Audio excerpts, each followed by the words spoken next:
Hi, you have tuned into the Raging Aggron Channel, and I'm your host, Djingis. And I'm here with the first of 8 draft recaps regarding the PSL Season 2 draft. And first out is the Red Division. And in the Red Division we have 4 teams. Of course, each division is containing 4 teams, and there are 8 divisions divided into 4 conferences based upon the first 4 games in the Pokemon franchise. So, in the first conference, the Kanto Conference, we have a Red and Blue Division. Today will most likely be Red Division and Blue Division going up with draft recaps. But first out, we're gonna do Red Division as I said earlier. The Red Division has 4 teams in it: the Crystal Palkia, Toronto Maple Leafians, Indianapolis Bolts, and Nashville Samurats. We're going to go through their teams one by one. We're going to start with Crystal Palkia and then go all the way down to and we're going to go down to the Nashville Samurats. And I will try and remember how well the teams did Season 1, if they were in Season 1, and if they were not in Season 1, I will say that also as well, of course. Otherwise, it wouldn't be that interesting to point out if they were here or not. But first out, we have the Crystal Palkia. The Crystal Palkia is a new team. It's a very, very new team for this league. At least it joined actually after the draft. It was replacing coach that was supposed to draft during the draft, but he never made a pick, so we kicked him, and almost a week later James in Crystal Palkia joined, and he sadly had to take the leftovers, but it is what it is. The team he built is actually pretty decent, if I got to say so myself.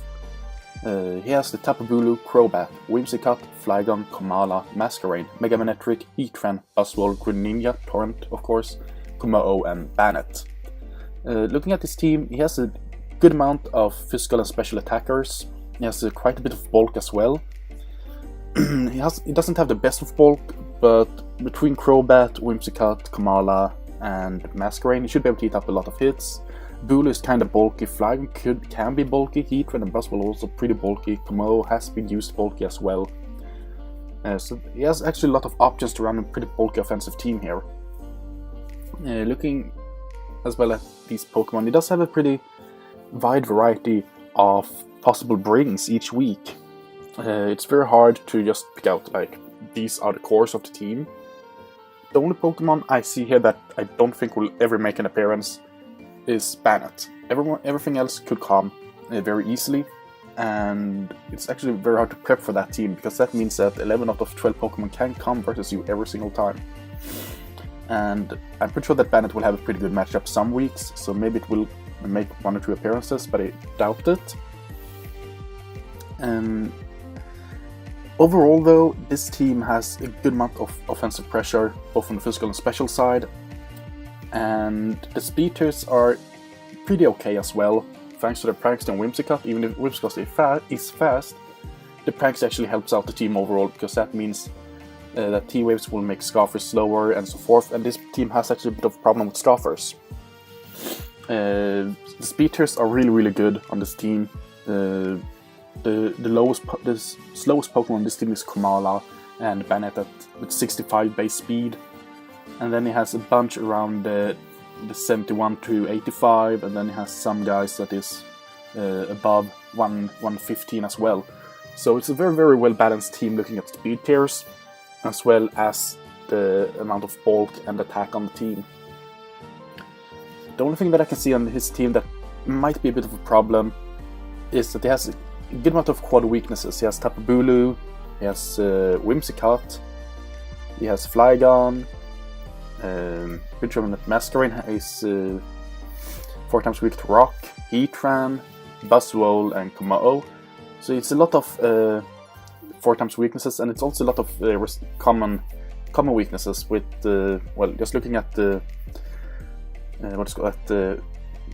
Poison, we have both Tapu Bulu and Whimsicott, which are 4 times weak, and other things on his team doesn't really want to take that as well.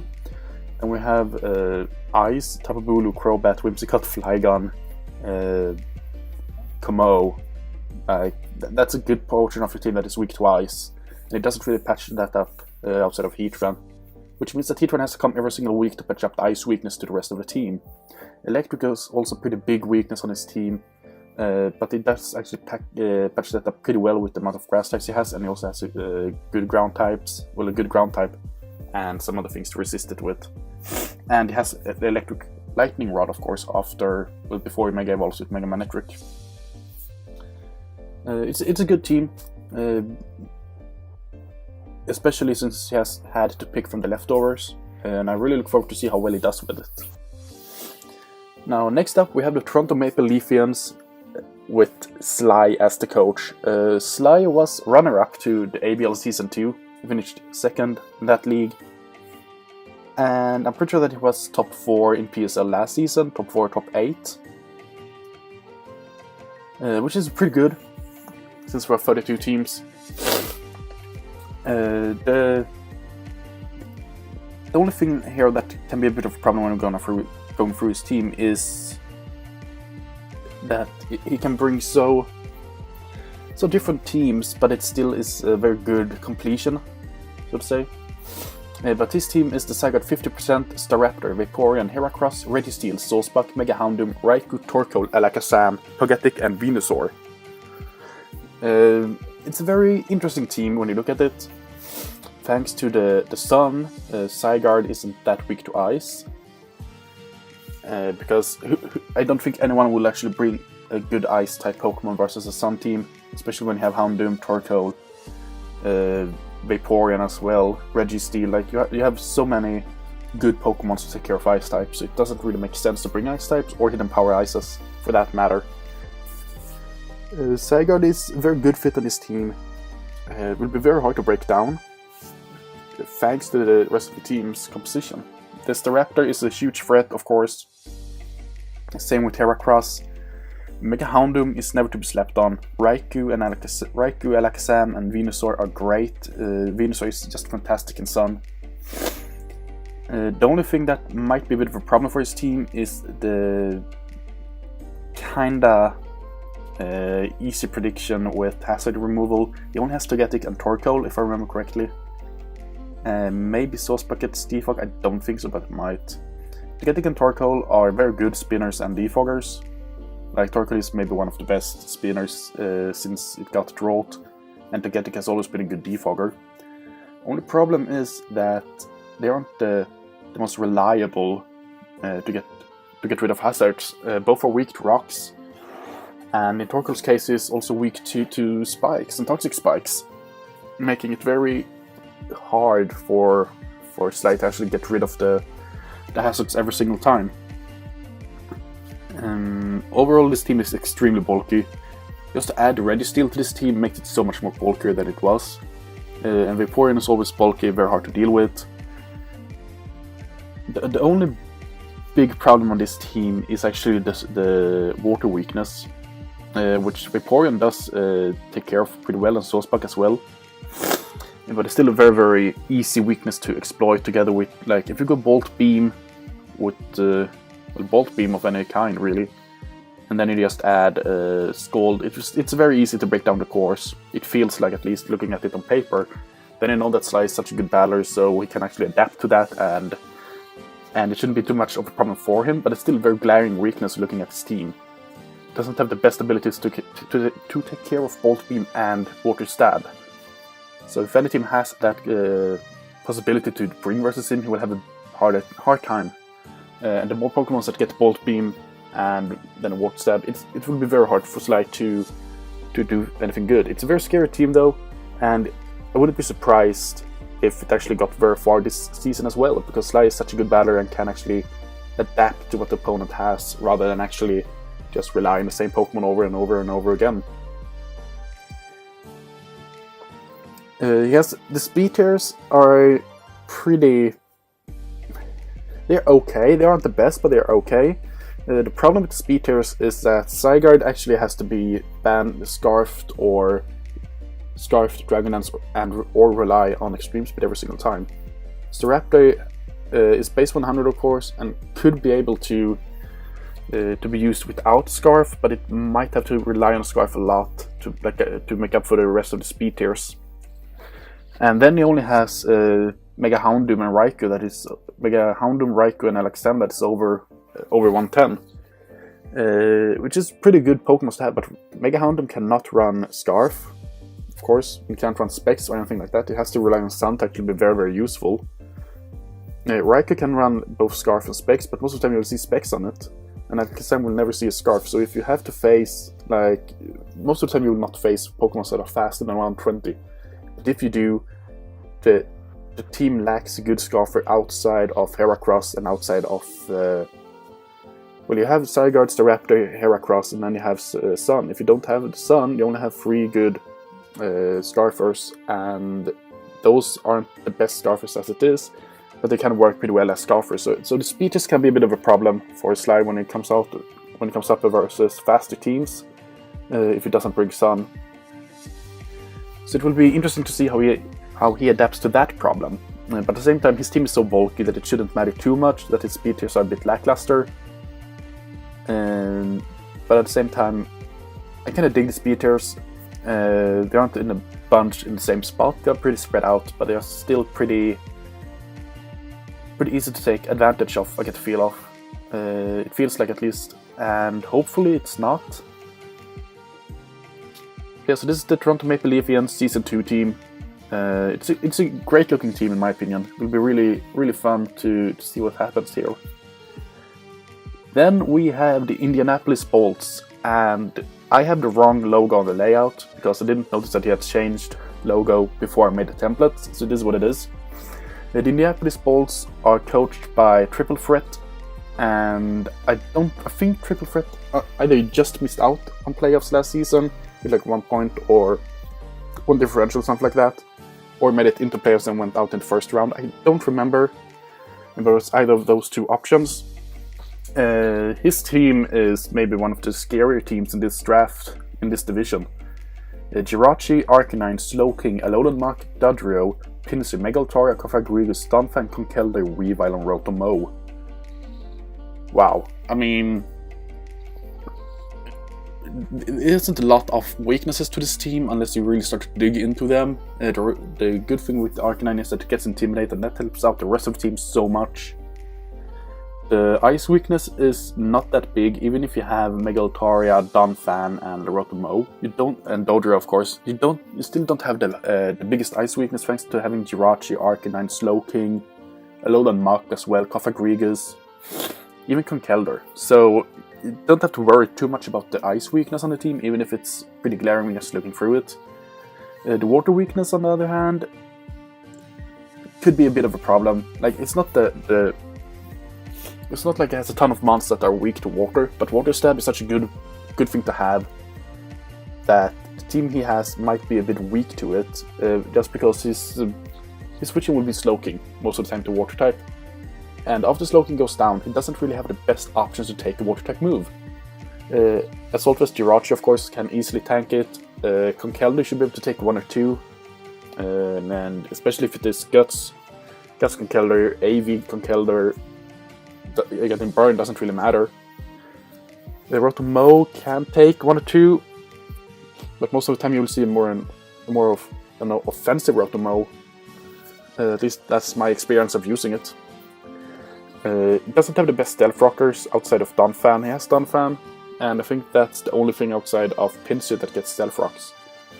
Maybe Jirachi does, I don't really remember. Yeah, Jirachi should get stealth rocks. Then it has, like, EQ weakness could be a thing with Jirachi, Arcanine, and Mach, but then it has so many other things that completely take care of it or are immune to it, so it doesn't really matter. The electric weakness is also pretty limited. Like, it's not that big of a threat for him. He has a lot of ways to deal with electric. But one thing that he will have a bit of a problem with is that the speed tears are slow. They really are. He has 1, 2, 3, 4, 5,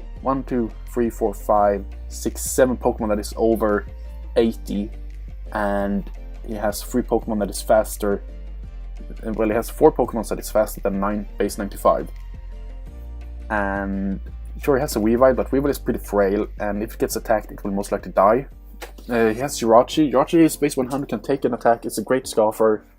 Arcanine base 95 will most of the time just rely on bulk to be really effective. Dodrio is fast, but it won't come to a lot of games, and it's pretty frail as well.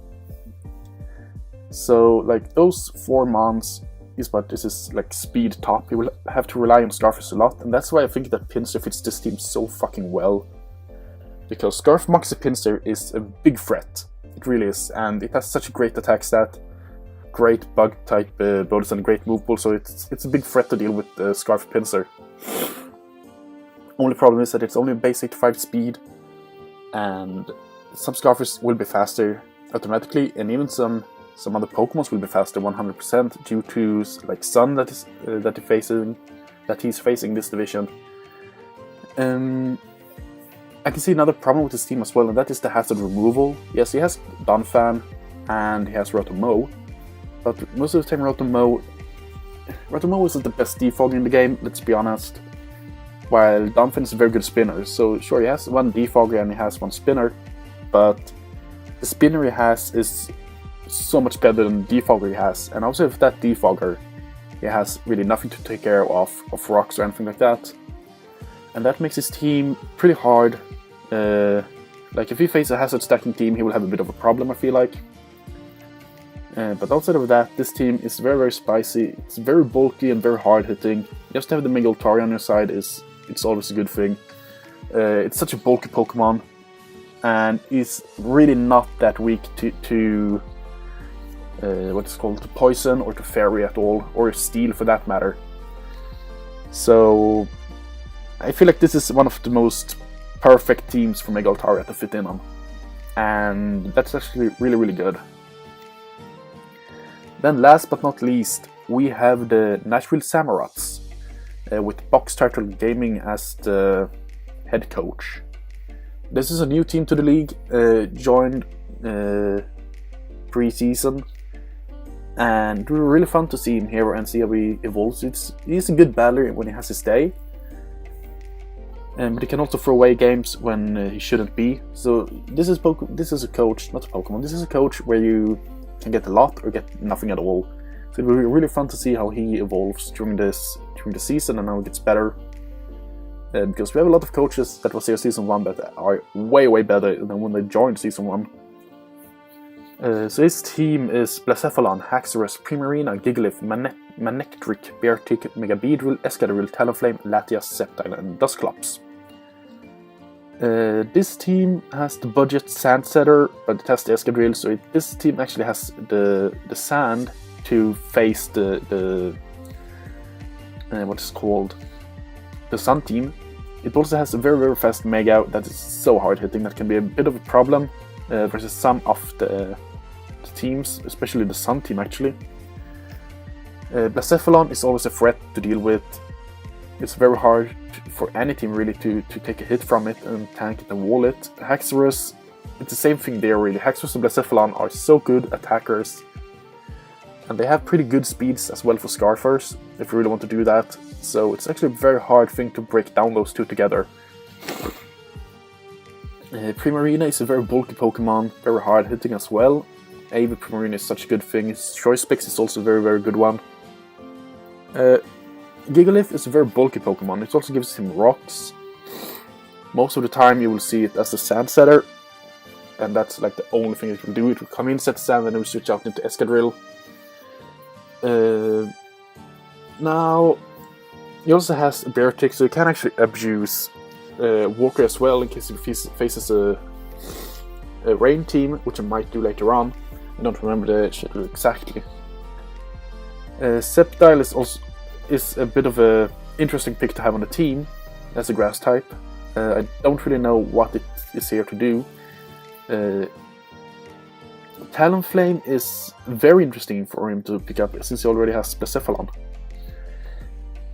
And the only bad thing with having Talonflame here is that Talonflame is one of the 2 defoggers. The other defogger is Latias.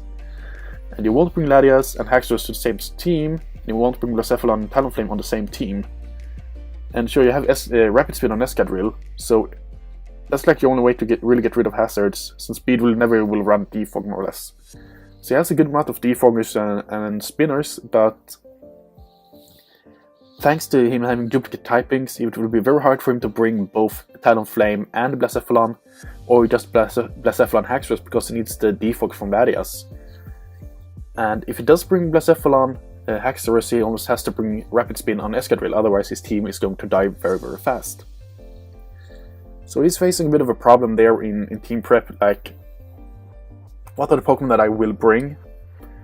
It's a problem we haven't seen on the 3 previous teams, but here we have it like a pretty big and easy schoolbook example of how duplicate typings can be a problem for a team, especially with this more defensive role and offensive role that you want to defog, or do you want the defog or do you want the speed and attack? This team has speeches that are just insane to look at. I think the slowest thing he has, sure, this is Dusclops with 25 base speed, but then he has 1, 2, 3, 4, 5, 6 Pokemon that is faster than 100, and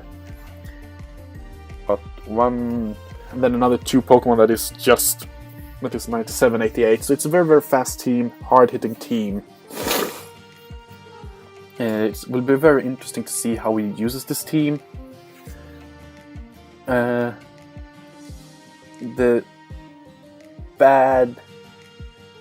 worst part about this team, I would say, is... Oh, sorry guys. The worst part about this team is actually the dual weaknesses that he has with the dual typings. That also gives him a lot of common weaknesses. I don't think he has anything on his team that wants to take an Earthquake, really. Well, except for Latias, Talonflame, and Sceptile, maybe Dusclops. Outside of that, it doesn't really have anything that wants to take an Earthquake. It doesn't really have the best things to switch into Ice or Thunderbolt as well. Focus Blast will destroy him, more or less. Sure, he has something. He has Blacephalon and Primarina that can take a Focus Blast, and Latias as well. Dusclops, but at the same time, the rest of the team doesn't really want to take it, so it's like, what do you do here?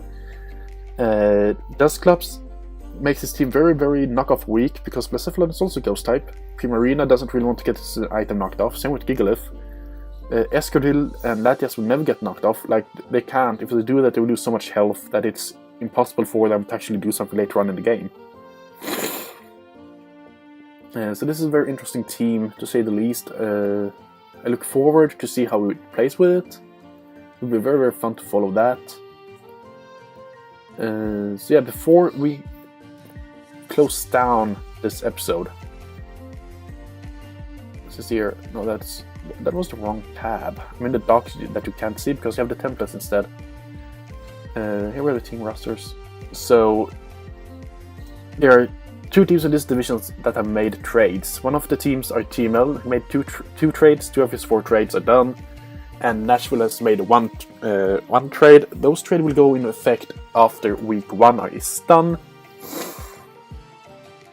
The C captains of the teams. First out for the Crystal Palkia, we have Whimsicott. Toronto Maple Leafs has chosen Alakazam.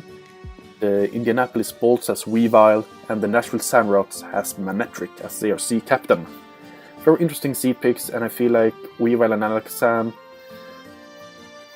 are the best ones in this division for C captains. Manectric has a pretty good move pool. Whimsicott is actually a pretty interesting one, since you can use anything but Omni-boosting C moves. So it could actually be very, very fun to see Prankster, Thunder Wave or something like that. Alakazam is an interesting, hard-hitting C user, very fast as well. More or less will all of the time, it will more or less always get off a very hard-hitting C Crystal move with a great move pool. I would have loved to see Jirachi or Conkeldurr as the C user in the Indianapolis Bolts, but I can understand why Weavile is a choice, because Stark and Ice is such a good wall-breaking type to have, especially when you have a C Crystal on it. But every time that it has a C Crystal, it will lose out on that Life Orb damage that boosts its attacks, and that can be very, very crucial to have. on Weavile, since it's so frail. But yeah, thank you for watching this draft recap. Later today there will also be another draft recap. Well, it might go up at the same time actually, I haven't decided that yet. But we have 4 more teams to go through today, and I was thank you for watching this video. I will see you in the next one, and then we will have a good season ahead of us. This is the start of the season. See you later.